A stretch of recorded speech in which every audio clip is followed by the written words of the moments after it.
Hello साथियों, एक exam cycle में आप सभी का स्वागत है। मैं आशुतोष कुमार सिद्धार्थ आप लोगों का मध्यकालीन इतिहास चल रहा था, जिसमें मध्यकालीन इतिहास में आप लोगों का दूसरा अध्याय चल रहा था। दूसरा अध्याय देखेंगे, मध्यकालीन इतिहास। मध्यकालीन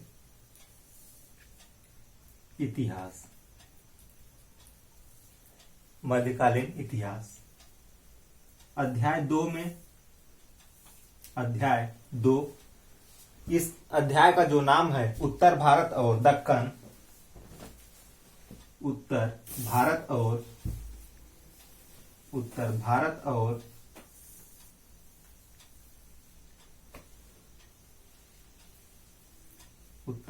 और दक्कन, तीन साम्राज्यों का युग। दक्कन, तीन साम्राज्यों का युग।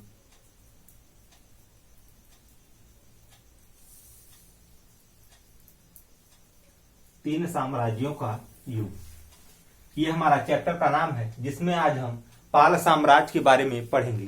पाल साम्राज्य में जो कल हमारा कुछ टॉपिक हुआ था, आज कुछ बचा है पॉइंट, आज उसी को डिस्कशन करेंगे। पाल साम्राज्य। पाल साम्राज्य में हमारा कुछ पॉइंट कल हुआ था, आज उसी के आगे देखेंगे। इसमें जो पहली पॉइंट है, प्रतिहार राजा गौड़। प्रतिहार राजा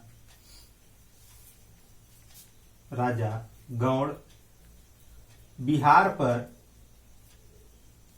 प्रतिहार राजा गौड़ बिहार पर चढ़ आया और बिहार पर चढ़ आया। प्रतिहार राजा गौड़ यानी बिहार पर चढ़ आया और इसके पहले ही प्रतिहार राजा इसके पहले ही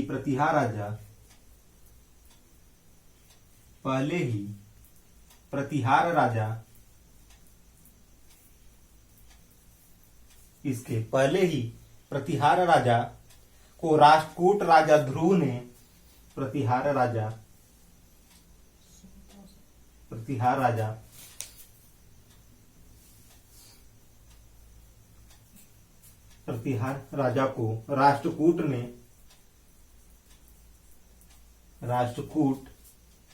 राष्ट्रकूट राजा ध्रुव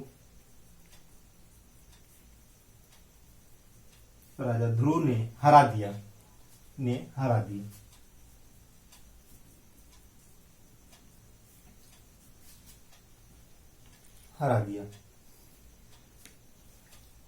इसके कारण धर्मपाल के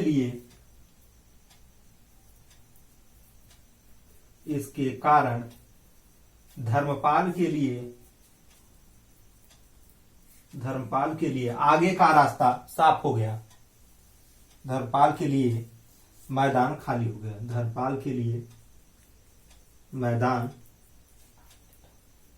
हो गया।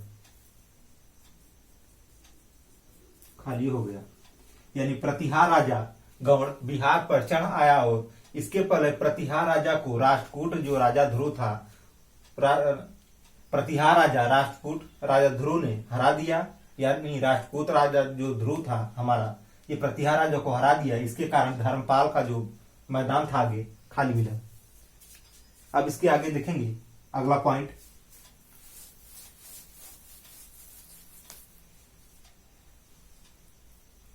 धर्मपाल ने कन्नौज पर कब्जा कर लिया।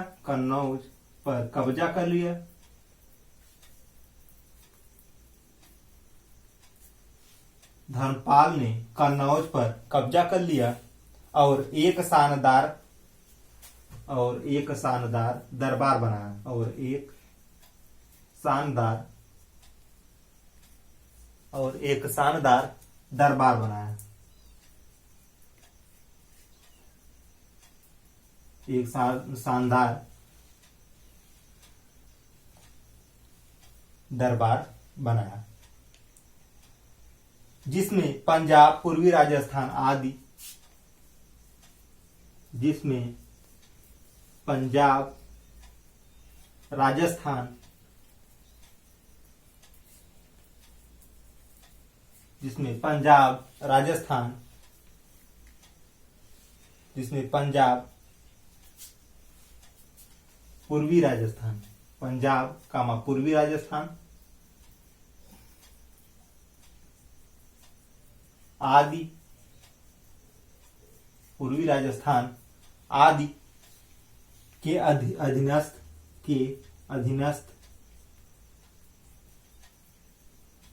आदि के अधीनस्थ आदि के अधीनस्थ शासकों ने भाग लिया, शासकों ने भाग लिया, शासकों ने भाग लिया। अब इसी के आगे हम अगला पॉइंट देखेंगे।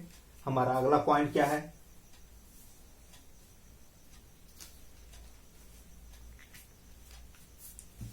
अगला जो पॉइंट है, धर्मपाल का शासन,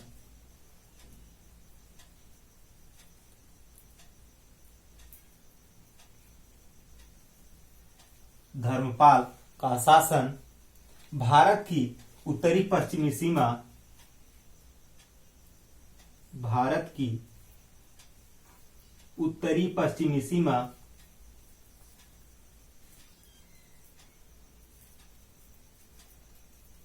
भारत की उत्तरी पश्चिमी सीमा की आखिरी हद तक, सीमा की आखिरी हद तक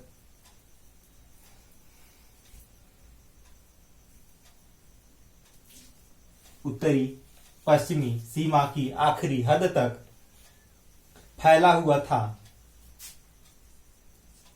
फैला हुआ था, फैला हुआ था और फैला हुआ था और इसमें संभवतः, और इसमें संभवतः मालवा,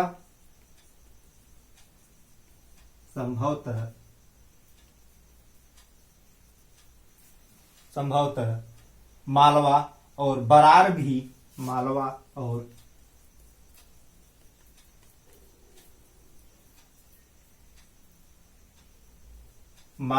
और बरार भी उसमें शामिल थे, मालवा और बरार भी उसमें शामिल थे, मालवा और बरार भी उसमें शामिल थे।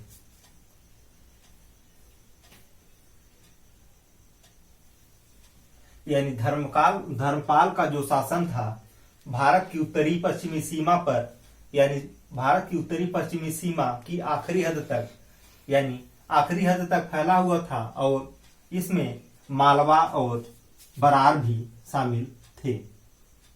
अब इसमें अगला पॉइंट देखेंगे। अगला जो पॉइंट है हमारा,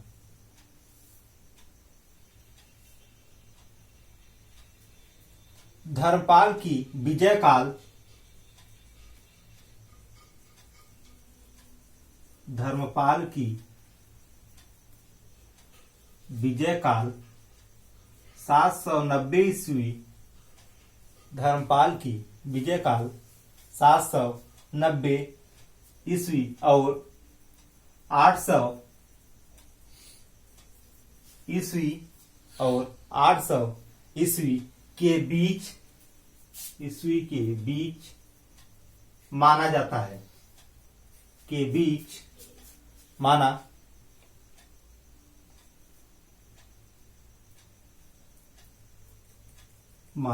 जा सकता है, के बीच माना जा सकता है। लेकिन धर्मपाल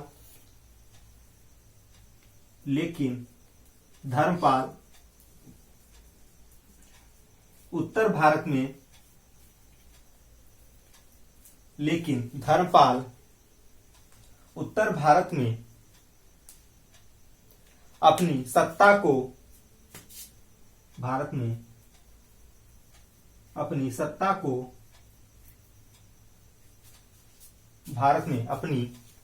को अस्थाई नहीं बना सका।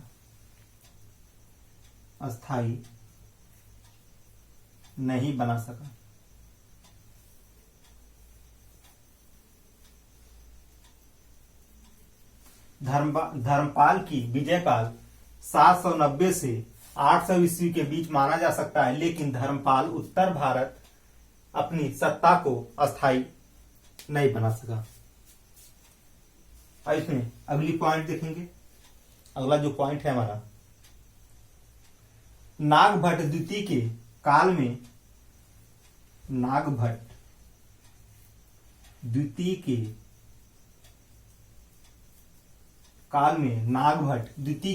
प्रतिहारों की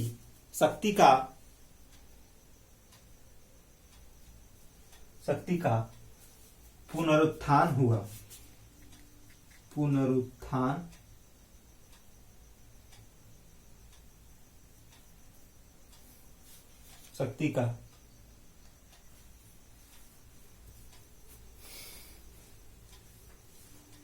पुनरुत्थान हुआ।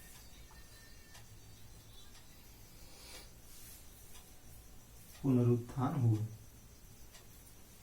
नागभट्ट द्वितीय के काल में प्रतिहार की शक्ति का पुनरुत्थान हुआ। उन्होंने मुंगेर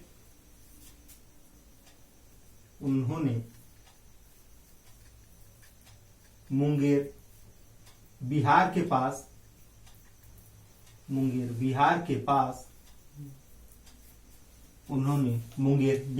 पास धर्मपाल को हराया। यानी नागभट्ट द्वितीय के काल में प्रतिहारों की शक्ति का पुनरुत्थान हुआ। उन्होंने मुंगेर यानी जो वर्तमान में बिहार में है, बिहार के पास धर्मपाल को हराया। नागभट्ट द्वितीय ने मुंगेर में धर्मपाल को हराया। अब इसमें अगला पॉइंट जो है उसको देखेंगे।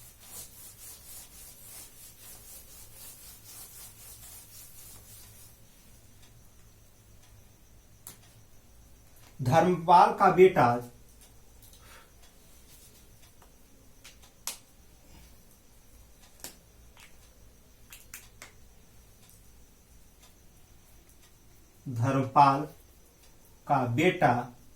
देवपाल 810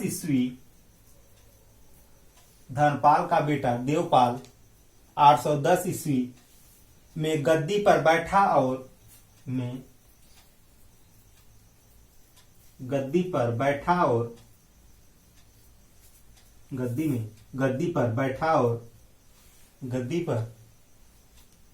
और उसने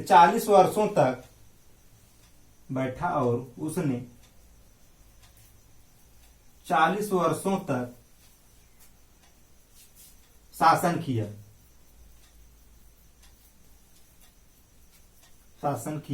धर्मपाल का जो बेटा था देवपाल 810 ईस्वी में गद्दी पर बैठा और उसने 40 वर्षों तक शासन किया। अब इसमें आगे देखते हैं। उसने अपना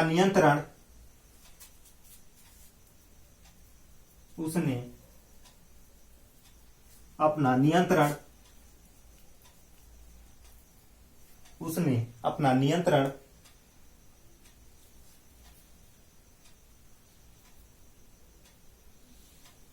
प्रागज्योतिषपुर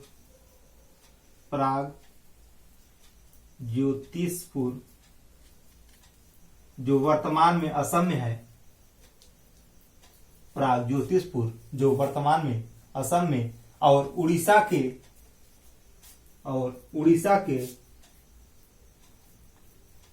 कुछ भागों उड़ीसा के कुछ भागों पर भी स्थापित किया। उड़ीसा के कुछ भागों पर भी स्थापित किया।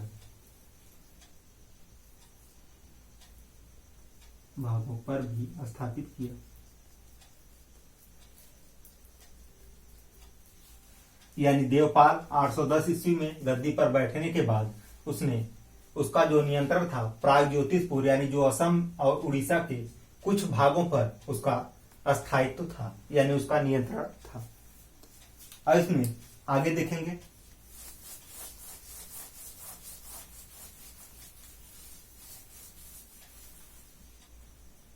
अब इसी में आगे देखेंगे। 8वीं सदी के मध्य से लेकर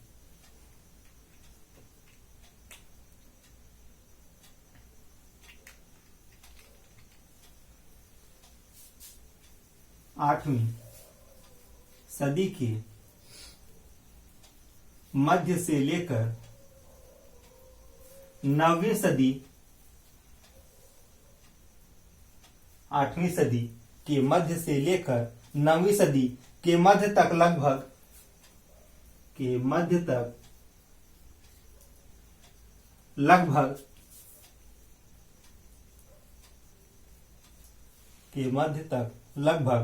100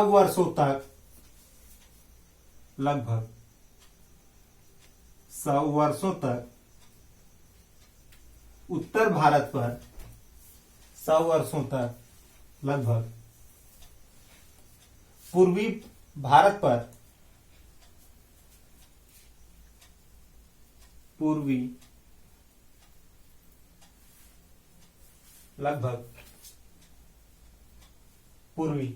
पर पाल राजाओं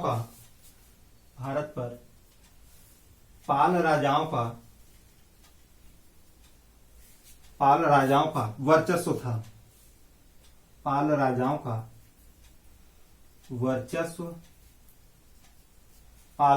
का वर्चस्व था। अब इसी में अगली पॉइंट देखेंगे। अगला जो पॉइंट है हमारा,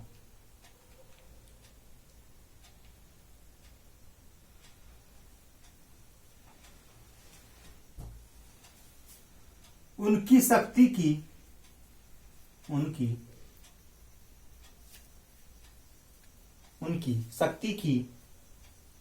गवाही सुलेमान नामक उनकी शक्ति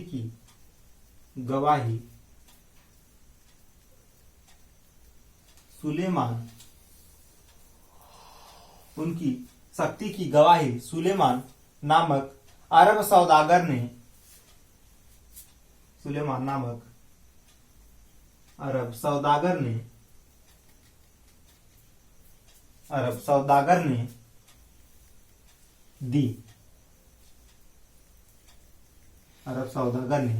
दी है, जो 9वीं सदी के मध्य में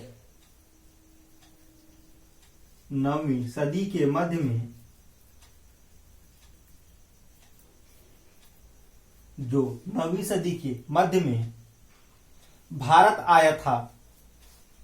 9वीं सदी के मध्य में भारत आया था।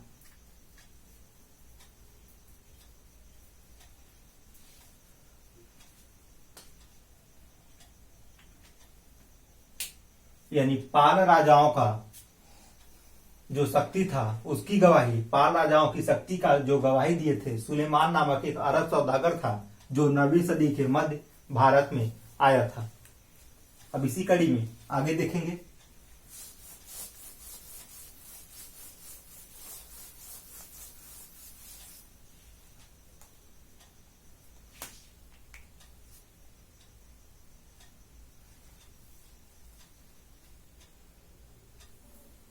वह पाल राजाओं को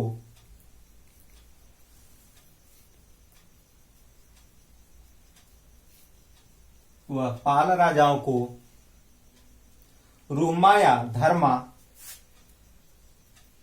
रुहमा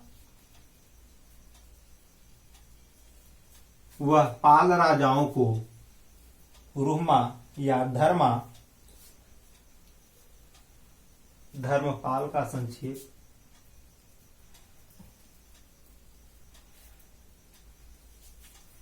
धर्मपाल का संक्षेप कहा। वह पाल राजाओं को रुहमा या धर्मा कहा। अब इसी में आगे देखेंगे। इसके अनुसार पाल राजा को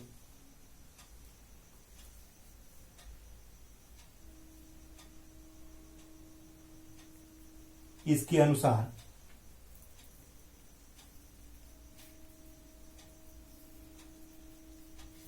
पाल राजा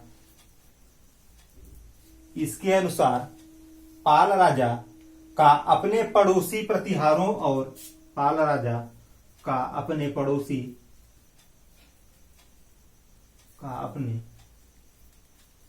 पड़ोसी प्रतिहारों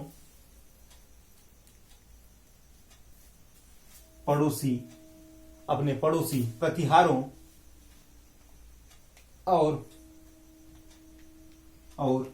राष्ट्रकूटों से युद्ध चलता था। प्रतिहारों और राष्ट्रकूटों से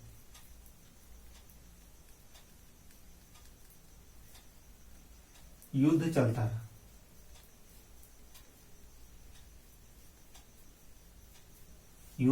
चलता रहा।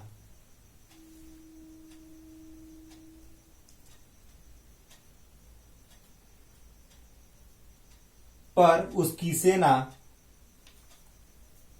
चलता रहा था। पर उसकी सेना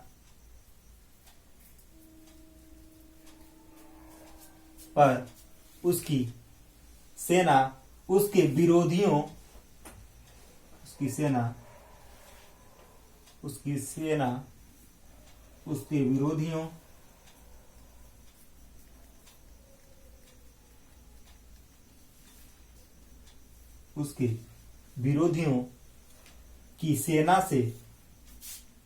विरोधियों की सेना से अधिक था। इसके अनुसार पाल राजा का अपने पड़ोसी प्रतिहारों और राष्ट्रकूटों से युद्ध चलता रहा। यानी प्रतिहार और पाल राजा जो था राष्ट्रकूटों से युद्ध चलता रहा। पर उनकी सेना उसके विरोधी सेना से अधिक थी। अब इसी में आगे देखेंगे।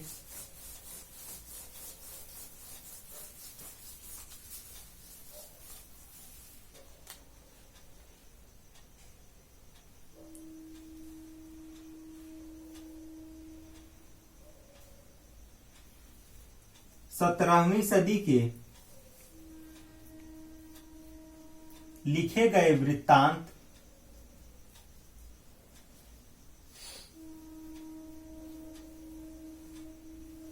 सत्रहवीं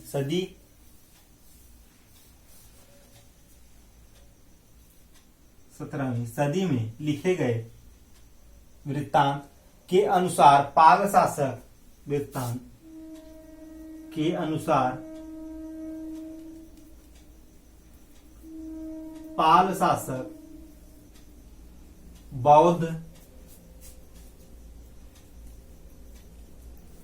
शासक बौद्ध ज्ञान विज्ञान और बौद्ध ज्ञान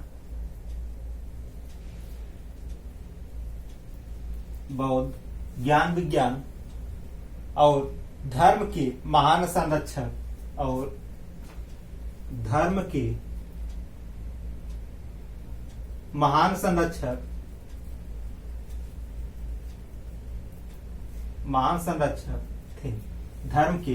संरक्षक थे।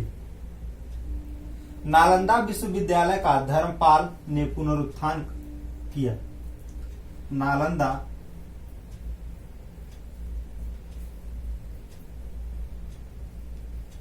विश्वविद्यालय का धर्मपाल ने पुनरुत्थान किया।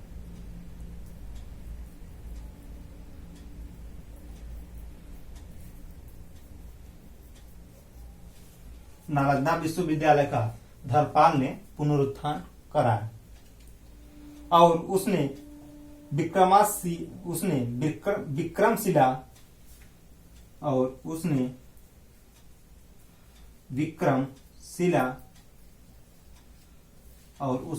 विक्रमशिला विश्वविद्यालय भी स्थापित किया। उसने विक्रमशिला विश्वविद्यालय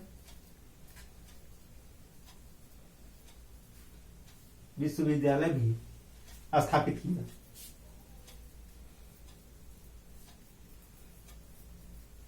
और उसने विक्रमशिला विश्वविद्यालय भी स्थापित किया।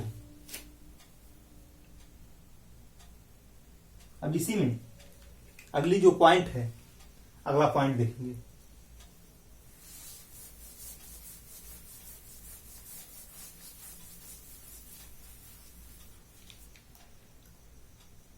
अगला जो पॉइंट है हमारा,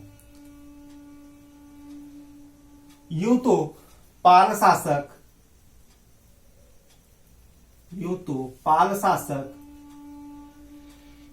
बौद्ध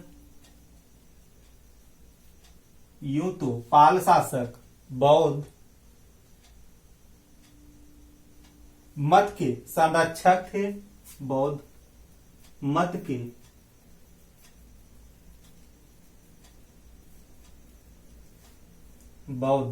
मत के संरक्षक थे, पर शैव और वैष्णव मतों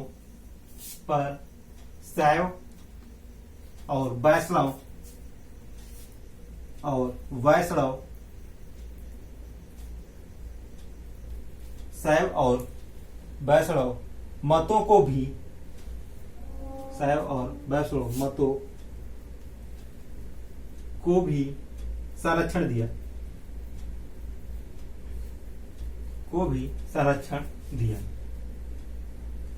यूं तो पाल शासक बौद्ध मत के संरक्षक थे, पर शैव और वैष्णव मतों को भी उन्होंने संरक्षण दिया। अब इसी में अगला पॉइंट जो है, अगला पॉइंट देखेंगे। शैलेंद्र शासक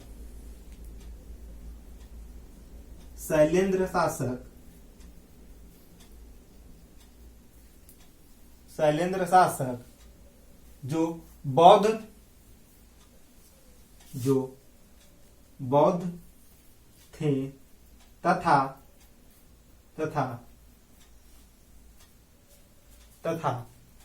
मलाया जावा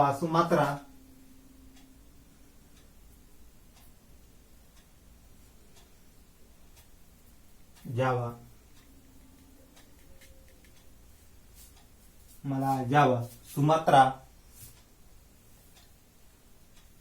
और पड़ोसी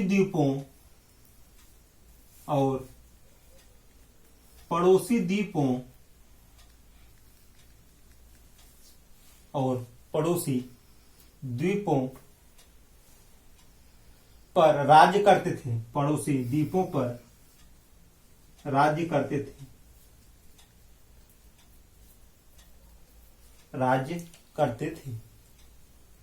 उन्होंने पालों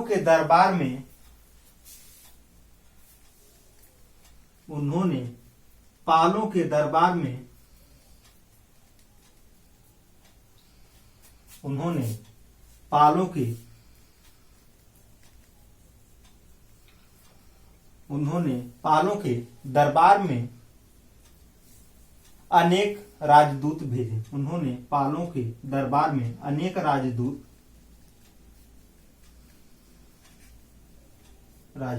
भेजे। शैलेंद्र शासक जो बौद्ध थे तथा मलाया, जावा, सुमात्रा और पड़ोसी द्वीपों पर राज करते थे, उन्होंने पालों के दरबार में अनेक राजदूत भेजे।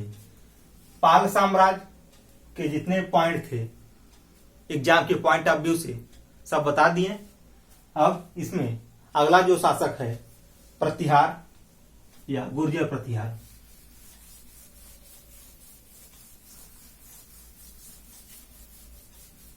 प्रतिहार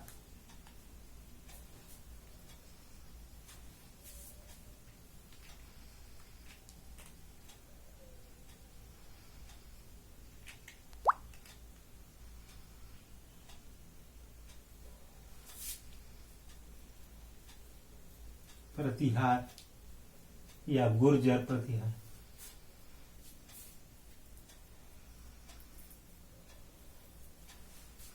प्रतिहार या गुर्जर प्रतिहार, इस टॉपिक को कल देखेंगे।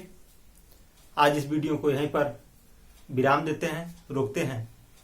ये वीडियो आप लोगों को हेल्पफुल लगे तो इस वीडियो को ज्यादा से ज्यादा शेयर करिएगा, लाइक करिएगा और कमेंट करिए और हमारे चैनल को ज्यादा से ज्यादा सब्सक्राइब करिए। जय हिंद साथियों।